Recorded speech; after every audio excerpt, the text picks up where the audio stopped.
Hi అండి, welcome to లేకాస్ recipes. ఈరోజు మనం మటన్ పాయాని ఎలా తయారు చేసుకోవాలనేది చూద్దామండి. చాలా హెల్దీ కాబట్టి చలికాలంలో వర్షాకాలంలో దీన్ని ఎక్కువగా ప్రిపేర్ చేస్తారు.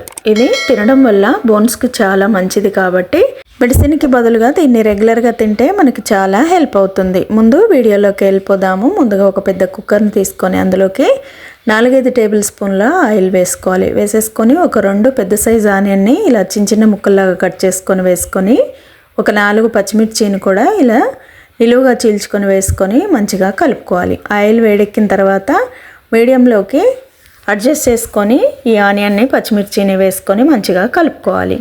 ఇలా మంచిగా కలుపుకొని ఒక 10 నిమిషాలు ఫ్రై అయిన తర్వాత 1/2 కప్పు సన్నగా తరిగిన పెద్ద మెంతి కూర ఉంటుంది కదండి, అది వేసుకోవాలి. వేసేసుకొని ఇప్పుడు బాగా కలుపుకోవాలి. చిన్న మెంతి కూర అయితే 1/2 కప్పు వేసుకుంటే సరిపోతుంది.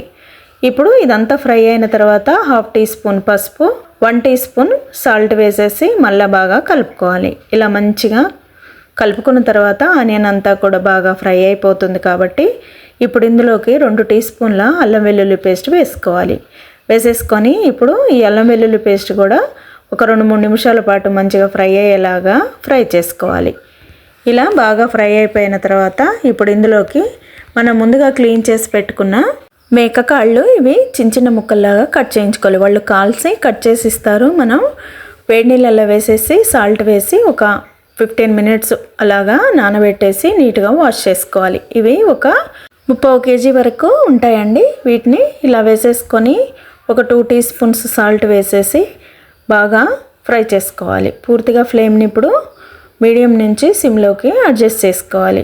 పూర్తిగా ఫ్లేమ్ని సిమ్లో పెట్టుకుంటేనే మనకి కాళ్ళు అనేటివి మాడిపోకుండా ఉంటాయి. ఇప్పుడు మూత పెట్టుకొని మంచిగా ఒక 10 నిమిషాల పాటు బాగా ఫ్రై చేసుకోవాలి. ఇది ఎంత ఎక్కువగా ఫ్రై అయితే మనకి టేస్ట్ అంత బాగుంటుందండి. ఆయిల్లో మంచిగా ఫ్రై చేసుకోవాలి. మరి మాడిపోవద్దు, అలా అని కచ్చపచ్చగా ఫ్రై చేయొద్దు.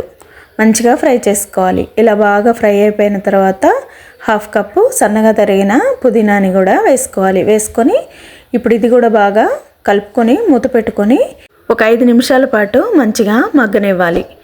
అలా మగ్గిపోయిన తర్వాత మళ్ళీ ఒకసారి బాగా కలుపుకోవాలి. ఇవి మనకి ఎంత బాగా ఫ్రై అవుతే టేస్ట్ అంత బాగుంటుందండి. ఇలా మీకు చూపించే విధంగా మంచిగా ఫ్రై అయిపోయిన తర్వాత ఇప్పుడు ఇందులోకి 2 టీ స్పూన్ల కారం వేసుకోవాలి. 1/2 టీ స్పూన్ నల్ల మిరియాల పొడి వేసేసుకొని 1.5 టీ స్పూన్ ధనియాల పొడిని వేసుకోవాలి. వేసేసుకున్న తర్వాత 1/2 టీ స్పూన్ గరం మసాలా వేసేసి ఇప్పుడు బాగా కలుపుకోవాలి. కలుపుకొని ఇప్పుడు ఇదంతా కూడా 1 నిమిషం పాటు ఫ్రై చేసుకోవాలి. మరి ఎక్కువసేపు ఫ్రై చేయొద్దండి, నల్లగా అయిపోతుంది, మాడిపోయినట్టుగా అయిపోతుంది. కారం వేయగానే మనం కలుపుతుంటేనే కర్రీ అనేది చాలా చక్కగా ఫ్రై అయిపోతుంది. ఇప్పుడు ఇలా ఫ్రై అయిపోయిన కర్రీలో 1.5 లీటర్ వాటర్ని వేసుకోవాలి. వేసేసుకొని ఇప్పుడు ఇదంతా కూడా బాగా కలుపుకోవాలి. కలుపుకున్న తర్వాత కొంచెం సేపు మనం దీన్ని ఉడకనివ్వాలి. అంటే మనకి ఈ వెసరంతా కూడా మసలాలన్నమాట. మూత పెట్టుకొని మంచిగా దీన్ని మరగబెట్టుకోవాలి. ఇలా మంచిగా మరిగేటప్పుడు పూర్తిగా ఫ్లేమ్ని సిమ్లోకి అడ్జస్ట్ చేసుకొని కుక్కర్ మూత పెట్టుకొని విజిల్ పెట్టుకొని ఫ్లేమ్ని హైలో పెట్టుకొని ఒక 2 విజిల్స్ ఇవ్వాలన్నమాట.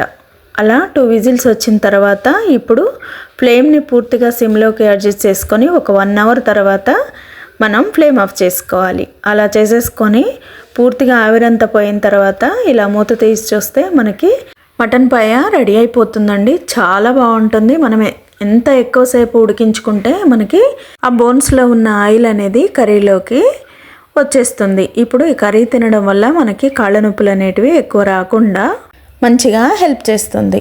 ఇది చేసుకోవడం కూడా చాలా ఈజీ అండి. చాలా సింపుల్గా తయారు చేసుకోవచ్చు. కొత్తగా వంట నేర్చుకునే వాళ్ళు కూడా సింపుల్గా తయారు చేసుకునే ఈ రెసిపీ మీకు నచ్చినట్లయితే లైక్ చేసి ఫ్రెండ్స్కి, ఫ్యామిలీ మెంబర్స్కి షేర్ చేసి లేకాస్ రెసిపీ ఛానల్ని సబ్స్క్రైబ్ చేసుకోండి. Thank you.